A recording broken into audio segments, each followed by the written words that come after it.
Hi friends आज के video में हम लोग बात करने वाले हैं दर्पण के बारे में। दर्पण क्या होता है, दर्पण कितने प्रकार के होते हैं। ठीक है, तो दर्पण के बारे में हम लोग फुल डिटेल्स अध्ययन करेंगे। दर्पण क्या होता है, देखिए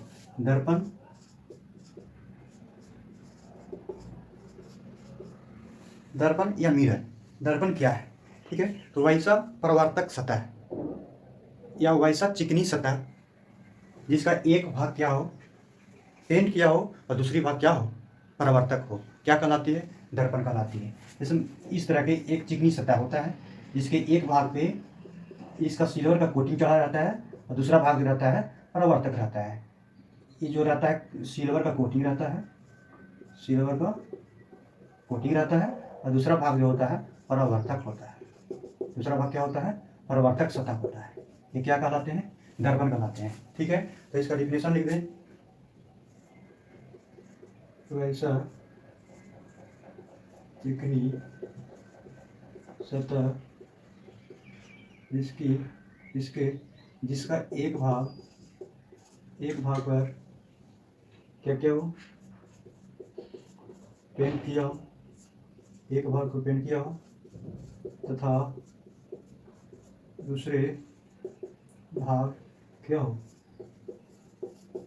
परावर्तक होता है।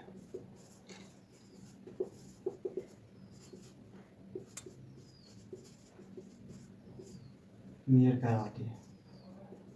तो दर्पण वह चिकनी सतह जिसके एक ओर क्या रहता है, पेंट किया हुआ रहता है, सिल्वर का कोटिंग रहता है, और दूसरी ओर क्या रहता है, परावर्तक सतह रहता है। और ये जो परावर्तक पृष्ठ जो है, परावर्तक सतह जो है, प्रकाश के परिवर्तन के नियम का पालन करता है। ठीक है, तो ये दर्पण कहलाता है। अब देखिए दर्पण कितने प्रकार के होते हैं, टाइप्स ऑफ मिरर। ठीक है, दर्पण कितने प्रकार के होते हैं, टाइप्स ऑफ मिरर। ठीक है, तो दर्पण दो प्रकार के होते हैं।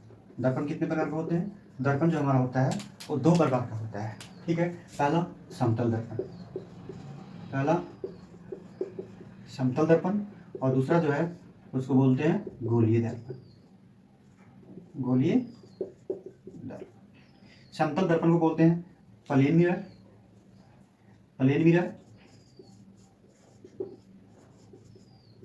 और गोलीय दर्पण को बोलते हैं स्फेरिकल मिरर।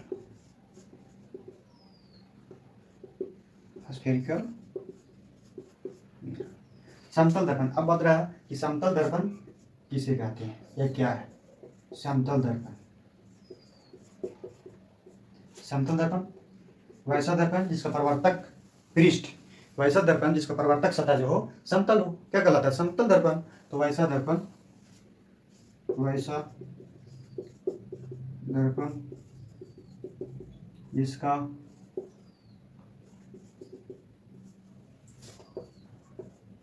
परावर्तक सतह समतल हो, क्या कहलाती है, प्लेन मिरर कहलाती है। समतल दर्पण कहलाती है। इस तरह का दर्पण रहता है जो हम लोग फेस देखते हैं, समतल दर्पण ही रहता है। ठीक है, इसका परावर्तक पृष्ठ जो होता है समतल रहता है, प्लेन रहता है, उसी को क्या बोलते हैं, समतल दर्पण कहते हैं। तो वैसा दर्पण जिसका परावर्तक पृष्ठ क्या हो, समतल हो, समतल दर्पण कहलाता है। अब देखिए गोलीय दर्पण क्या है, गोलीय दर्पण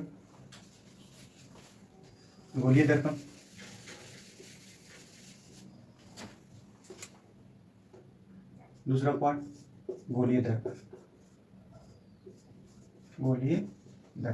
स्फेरिकल मिरर। देखिए गोलीय दर्पण जिसका परावर्तक पृष्ठ जो होता है, परावर्तक सतह जो होता है कर्व होता है। ठीक है, वैसा दर्पण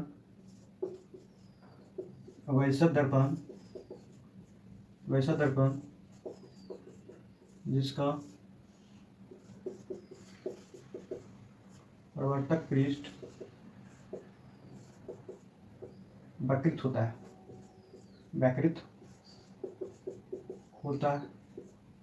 क्या कहलाती है, स्फेरिकल मिरर कहलाती है। तो इस टाइप के दर्पण का जो परावर्तक पृष्ठ जो होता है, परावर्तक जो सतह होता है वो कर्व होता है। ठीक है, तो इस टाइप के दर्पण को क्या बोलते हैं, गोलीय दर्पण बोलते हैं। इस टाइप के होते हैं ऐसे, इसका जो सतह है, परावर्तक जो सतह है, ये जो होता है कर्व होता है, और एक और पेंट किया हुआ रहता है, और एक इस टाइप के भी होते हैं, ये बाहर की ओर पेंट किया रहता है, और ये जो होते हैं अंदर की ओर पेंट किया रहता है। जो बाहर की ओर पेंट किया रहता है और बाहर की ओर पेंट किया रहता है तो परावर्तक सतह ये हो गया, तो परावर्तक सतह ये अंदर की ओर हो गया, और इसमें अंदर की ओर पेंट किया रहता है तो परावर्तक सतह क्या होगा, बाहर की ओर हो गया। अर्थात इस वाला दर्पण को क्या बोलते हैं, अवतल दर्पण, अवतल दर्पण, और इस दर्पण को बोलते हैं उत्तल दर्पण, उत्तल दर्पण।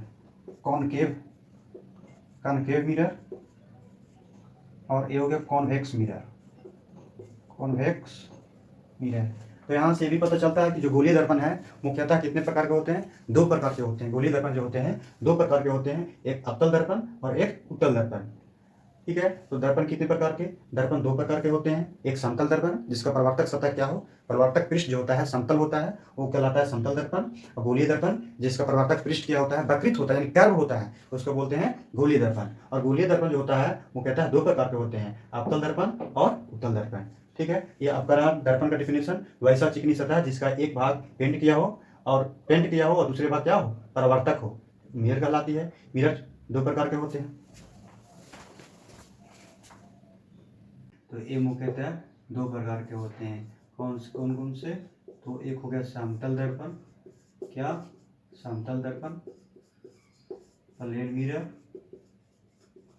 और दूसरा गोलीय दर्पण। दूसरा जो है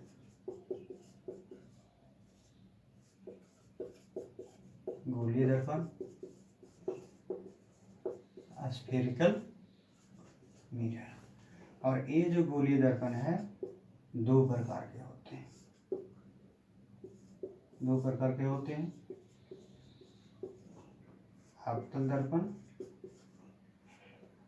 और बी में उत्तल दर्पण,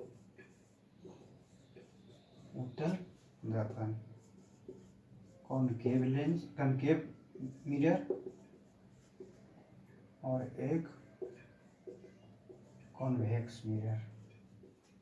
ठीक है, इसका जो परावर्तक सतह जो होता है अंदर की ओर होता है, और इसका जो परावर्तक सतह होता है बाहर की ओर होता है।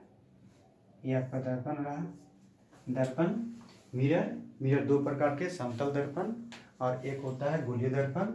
गोलीय दर्पण दो प्रकार के, अवतल दर्पण और दूसरा कौन सा, उत्तल दर्पण होता है।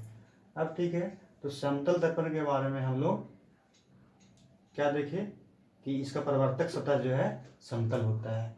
अब गोलीय दर्पण के कुछ टर्म हैं, पद हैं, उसके विस्तार पूर्वक हम लोग देखेंगे।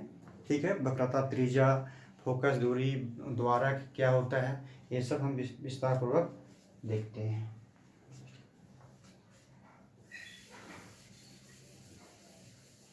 चलिए,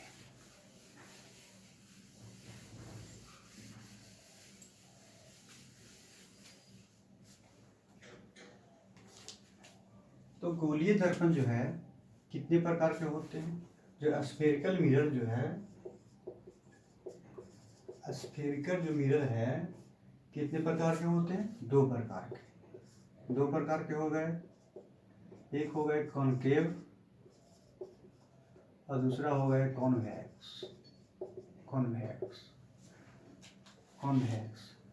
देखिए, ये जो दर्पण है जिसका परावर्तक सतह इस टाइप का है, देखिए ऐसा बना दे तो दर्पण नहीं है, जब तक इसका एक भाग पे कोटिंग नहीं किया हुआ हो, पेंट नहीं किया हुआ हो, ठीक है, ये दर्पण नहीं कहलाता। अब ये क्या कहलाएगा, दर्पण कहलाएगा। इसका जो परावर्तक पृष्ठ है फैसा हुआ हो तो ये क्या, कौन सा दर्पण है, तो अवतल दर्पण है, अवतल दर्पण। और इसका जो परावर्तक पृष्ठ है ऐसे उठा हुआ रहता है, ठीक है, ये कहलाएगा उत्तल दर्पण, उत्तल दर्पण। अब देखिए, इस दर्पण के परावर्तक पृष्ठ का जो जितना लंबाई है, ये जो मान लिया कि जाए कि इसका परावर्तक पृष्ठ यहाँ से लेकर के, इसका जो परावर्तक पृष्ठ है यहाँ से लेकर के पूरा लंबाई जो परावर्तक पृष्ठ है, इसका नाम हमने दे दिया ए और बी। इसका भी नाम दे देते हैं, इसका नाम एम और एन। तो इसका परावर्तक पृष्ठ ए हो गया, ऊपर की ओर उठा हुआ है, और इसका परावर्तक पृष्ठ ए बी हो गया, अंदर की ओर धंसा हुआ है। ठीक है, तो परावर्तक पृष्ठ, ठीक है, गोलीय दर्पण के, देखिए चाहे अवतल हो चाहे उत्तल हो, गोलीय दर्पण के जो परावर्तक पृष्ठ, ठीक है, तो दोबारा डिफाइन कैसे कर सकते हैं, तो गोलीय दर्पण के परावर्तक पृष्ठ चाहे अवतल हो चाहे उत्तल हो, दर्पण चाहे अवतल हो चाहे उत्तल हो, जो परावर्तक पृष्ठ है उसका जो लंबाई कहलाता है द्वारा कहलाता है। तो गोलीय दर्पण के परावर्तक पृष्ठ को क्या कहते हैं, द्वारा कहते हैं। यहाँ से लिख सकते हैं गोलीय दर्पण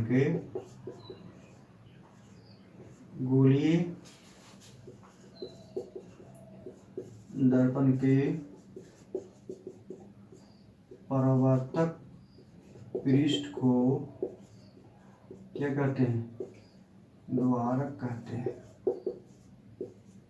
गोलीय दर्पण के परावर्तक पृष्ठ है, चाहे अवतल हो चाहे उत्तल हो, उसका क्या कहते हैं, द्वारक कहते हैं। अब देखिए दूसरा पॉइंट, गोलीय दर्पण के द्वारक चाहे अवतल या उत्तल, ए बी और पी क्यू, ये दोनों के बीच के जो पॉइंट है, बीच के जो लंबाई है, मान लीजिए यहाँ होगा, और पी और क्यू के बीच का जो पॉइंट होगा मान लीजिए कि यहाँ होगा, तो गोलीय दर्पण के मध्य बिंदु, गोलीय दर्पण के चाहे अवतल हो या उत्तल हो, ये जो गोलीय दर्पण के मध्य का बिंदु है, मिडिल जो पॉइंट है, गोलीय दर्पण के मध्य बिंदु, इसका लंबाई इधर और इसका लंबाई इधर, दोनों आपस में क्या होंगे, इक्वल होंगे।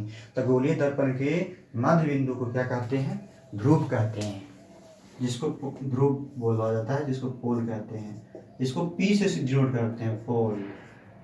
क्या बोलेंगे, गोलीय दर्पण के परावर्तक, गोलीय दर्पण के परावर्तक पृष्ठ के मध्य बिंदु, पृष्ठ के मध्य बिंदु क्या कहलाती है, ध्रुव कहलाती है। क्या कहलाती है, ध्रुव कहलाती है, ध्रुव कहलाती है। इसे पी से डिनोट करते हैं, इसे किसे डिनोट करेंगे, पी से दिखाया जाता है।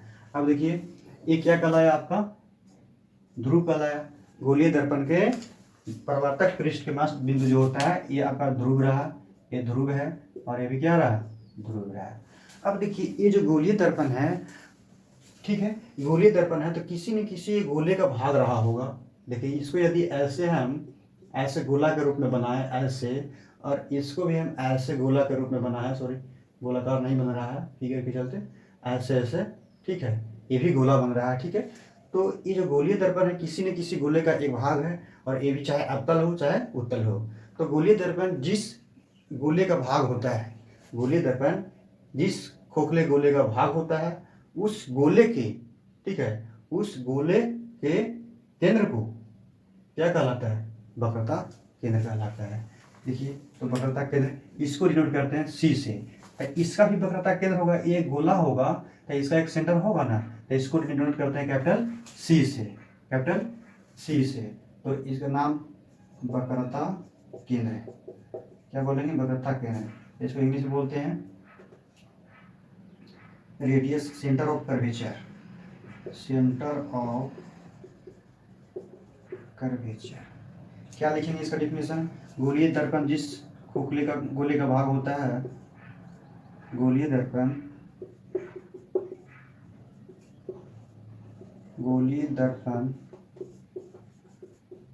जिस खोखले गोले का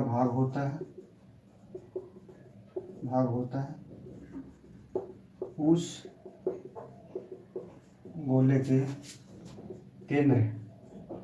केंद्र को वक्रता केंद्र कहते हैं, वक्रता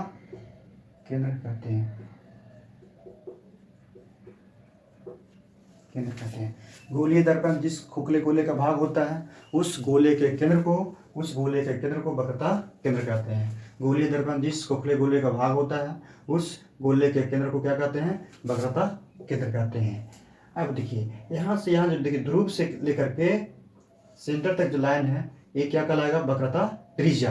क्या कहलाएगा? वक्रता त्रिज्या कहेंगे। तो इसका भी डिफिनेशन लिख सकते हैं कि गोलीय दर्पण जिस खोखले गोले का भाग होता है उस गोले के त्रिज्या को वक्रता त्रिज्या कहते हैं। इसका भी वक्रता त्रिज्या यही होगा, वक्रता त्रिज्या कहते हैं, इसे आर से सूचित करते हैं। ठीक है, तो गोलीय दर्पण जिस खोखले गोले का भाग होता है उस गोले के त्रिज्या को वक्रता त्रिज्या कहते हैं और इसे कैपिटल आर से सूचित करते हैं, इसे कैपिटल आर से सूचित करते हैं। तो ये आपका हो गया द्वारक का डिफिनेशन हो गया, ध्रुव का हो गया, ध्रुव जिसको पोल बोलते हैं, वक्रता केंद्र हो गया और एक क्या वक्रता त्रिज्या हो गया।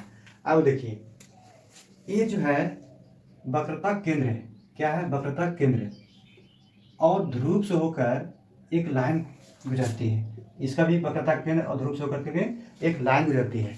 तो वक्रता केंद्र और ध्रुव से गुजरने वाली सीधी रेखा, वक्रता केंद्र और ध्रुव से होकर गुजरने वाली सीधी रेखा को मुख अक्ष बोलते हैं। क्या बोलते हैं? वक्रता केंद्र और मुख से होकर के गुजरने वाली सीधी रेखा को क्या बोलते हैं? मुख अक्ष बोलते हैं। ठीक है, इसको बोलते हैं मुख अक्ष, मुख अक्ष, प्रिंसिपल एक्सिस, मुख अक्ष, मुख अक्ष, प्रिंसिपल एक्सिस। तो वक्रता केंद्र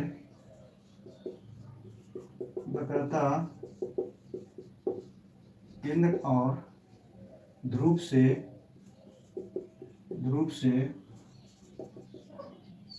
होकर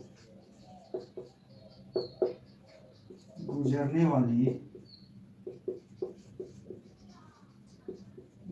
वाली सीधी रेखा को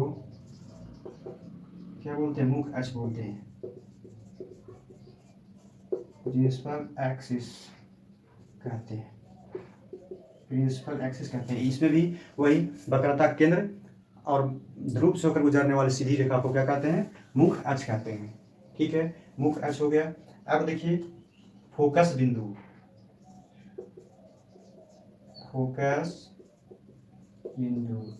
ठीक है, फोकस पॉइंट क्या है? फोकस बिंदु किसको कहते हैं? देखिए फोकस बिंदु को समझने के लिए क्या करते हैं? देखिए फोकस बिंदु क्या है? मुख अक्ष के समांतर, ये आपका रहा मुख अक्ष। ठीक है, तो मुख अक्ष के समांतर यदि कोई प्रकाश की किरण ऐसे दर्पण से परावर्तन हो रहा है, ठीक है, टकरा रहा है, ठीक है, मुख अक्ष के समांतर आने वाली प्रकाश की किरण, मुख अक्ष के समांतर आने वाली प्रकाश की किरण दर्पण से परावर्तन के बाद जिस बिंदु पर मिलती है, दर्पण से इधर भी परिवर्तित करा दीजिए और ऐसे परिवर्तन के बाद जिस बिंदु पे मिलती है उससे क्या कहते हैं? जिस बिंदु पे मिलती है उसे क्या कहते हैं? फोकस बिंदु कहते हैं। इसे एफ से डिनोट करते हैं। किसे डिनोट करेंगे? एफ से डिनोट करते हैं। तो ए एफ क्या रहा? फोकस बिंदु। अब देखिए क्या, मुख अक्ष के समांतर आने वाली प्रकाश की किरणें दर्पण से परावर्तन के बाद जिस बिंदु पे मिलती है उसे क्या कहते हैं? फोकस बिंदु कहते हैं। अब रहा बात भाई, ये तो अवतल दर्पण में ऐसे टकरा करके यहाँ दोनों किरणें आपस में मिल गया। अब इसमें देखिए उत्तल दर्पण में क्या होगा? ये भी इसका मुख अक्ष कहलाएगा, इसके समांतर एक प्रकाश की किरण जाएगा और इसके समांतर भी एक प्रकाश की किरण जाएगा। और रहा बात भाई, क्या प्रकाश की किरण ऐसे सीधे चले जाएगी? नहीं, क्योंकि इधर तो क्या आपका पॉलिश किया हुआ है, कोटिंग किया हुआ है, तो इधर नहीं जा करके क्या होगा? ये परिवर्तन के नियम के पालन करते हुए ऐसे रिटर्न हो जाएंगे। देखिए ऐसे क्या हो जाएगा? परावर्तित हो जाएगा। तो ये तो मिला नहीं। इसमें अवतल दर्पण में देखिए कि एक बिंदु पर दोनों किरणें जा रही थी, किसके समांतर? मुख अक्ष के समांतर जा रही थी और दोनों किरणें दर्पण से परावर्तन के बाद एक बिंदु मिल गया और इसमें नहीं मिला। तो इसको जबरदस्ती ऐसे मिला करके देखते हैं, ठीक है, ऐसे ऐसे और इसको ऐसे, यानी ये इससे क्या निष्कर्ष निकल रहा है कि ये वास्तव में नहीं मिला, मिलती हुई प्रतीत हो रहा है और ये जो है क्या वास्तव में मिल रहा है। मुख अक्ष के समांतर आने वाली प्रकाश की किरणें दर्पण से परावर्तन के बाद जिस बिंदु पे वास्तव में मिलती है, ठीक है, और जिस बिंदु पे मिलती हुई प्रतीत होती है उसको क्या कहते हैं? फोकस बिंदु कहते हैं। ठीक है, अब यहाँ से ये निष्कर्ष निकलता है कि अवतल दर्पण के जो फोकस है, ठीक है, अवतल दर्पण के जो फोकस है ये वास्तविक होता है, ठीक है, और एक क्या मिलती हुई प्रतीत हो रही है। तो यहाँ पे उत्तल दर्पण का जो फोकस होता है आभासी होता है। तो उत्तल दर्पण का जो फोकस होता है जो फोकस एफ जो होता है क्या होता है, आभासी होता है, आभासी होता है। इसमें क्या होगा, इसमें मिलती हुई प्रतीत होगा, और इसका जो फोकस होगा वास्तविक होता है। ऐसा होता है, वास्तविक होता है।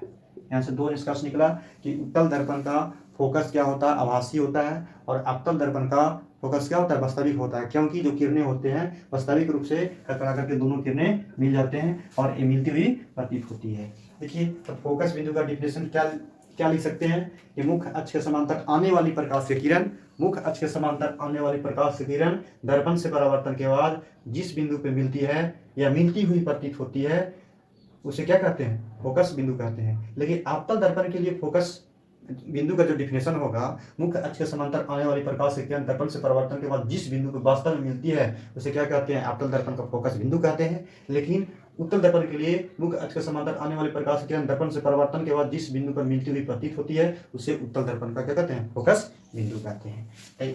इसका एक ही डिफिनेशन लिख देते हैं, आप लोग समझ सकते हैं। इसका वास्तव मिलता है और इसका वास्तव में नहीं मिलता है। तो लिख देते हैं मुख्य अक्ष के समांतर, मुख्य अक्ष के समांतर आने वाली प्रकाश के किरण